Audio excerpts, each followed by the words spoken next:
ناظرین ذرا تصور کریں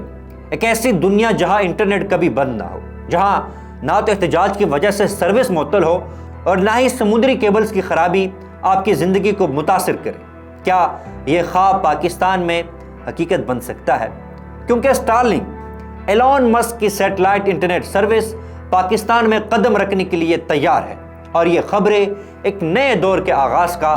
اشارہ دے رہی ہے۔ لیکن سوال یہ اٹھتا ہے کہ اسٹارلنک کو پاکستان میں اوپنلی کام کرنے دیا جائے گا؟ کیونکہ پاکستان جہاں انٹرنیٹ کی بندش اکثر روزمرہ کا معمول بن چکی ہے، کیونکہ جیسے ایک پچھلی ویڈیو میں نے آپ کو بتایا تھا 2023 میں پاکستان نے انٹرنیٹ بندش کی وجہ سے $1.5 ارب کا معاشی نقصان کیا ہے، جو کہ تقریباً 45 خرب سے بھی زیادہ بنتے ہیں۔ اور یہ نہ صرف پاکستان کی معیشت کے لیے نقصان دہ ہیں بلکہ اسے عام صارفین بھی بہت زیادہ بے چین رہتے ہیں، خاص طور پر جو بھی پاکستان میں انٹرنیٹ کے یوزر ہے، چاہے میں آپ یوز کر رہا ہوں یا آپ یوز کر رہے ہیں، سب اس انٹرنیٹ کی وجہ سے بہت زیادہ پریشان رہتے ہیں۔ لیکن اب اسٹارلنک کے میدان میں آنے سے ایک نئی امید پیدا ہوئی ہے۔ پہلا بنیادی سوال تو یہ اٹھتا ہے کہ اسٹارلنک کام کیسے کرتا ہے، اس کے لیے کن چیزوں کی ضرورت ہوگی اور یہ انٹرنیٹ لوگوں کو کس طرح فراہم کرے گا۔ جب ہم اسٹارلنک کی بات کرتے ہیں، کیونکہ اسٹارلنک کا یہ دعویٰ ہے کہ لوور ارتھ آربٹ میں موجود ہزاروں سیٹلائٹ کے ذریعے دنیا کے دور دراز علاقوں تک تیز ترین انٹرنیٹ فراہم کرے گا۔ اس کے لیے نہ کسی تار کی ضرورت ہوگی اور نہ مہنگے انفراسٹرکچر کی۔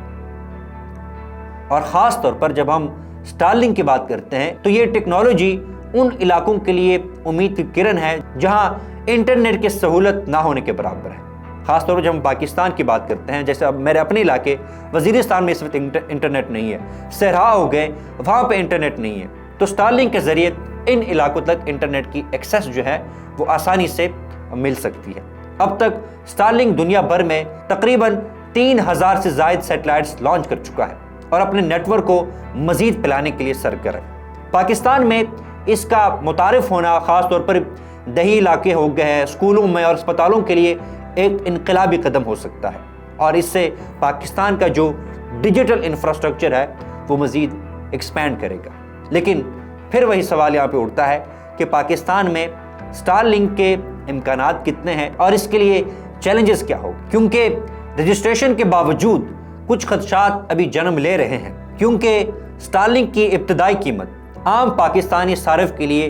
کافی زیادہ ہے۔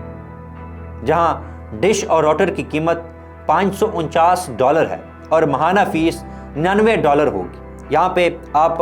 باقی ڈیفرنٹ جو انٹرنیٹ سروسز پرووائڈر ہے، پی ٹی سی ایل اور دیگر جو پرائیویٹ کمپنیاں ہیں،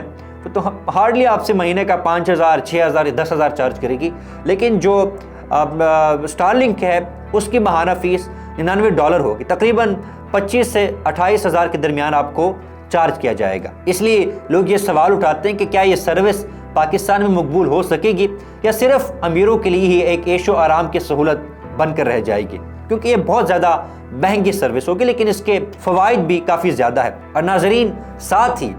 حکومتی ریگولیشن اور اکاؤنٹیبلٹی کا مسئلہ بھی سامنے آتا ہے، کیونکہ ہم نے ماضی میں دیکھا ہے کہ یہاں پہ جو کمپنیز بھی آپریٹ کرتی ہیں، ایون جو اپنی پاکستان کی کمپنیز ہیں، ان کے لیے بھی مشکلات کھڑی کی جاتی ہے۔ یہاں پہ انٹرنیٹ کو سینسر کیا جاتا ہے، بند کیا جاتا ہے،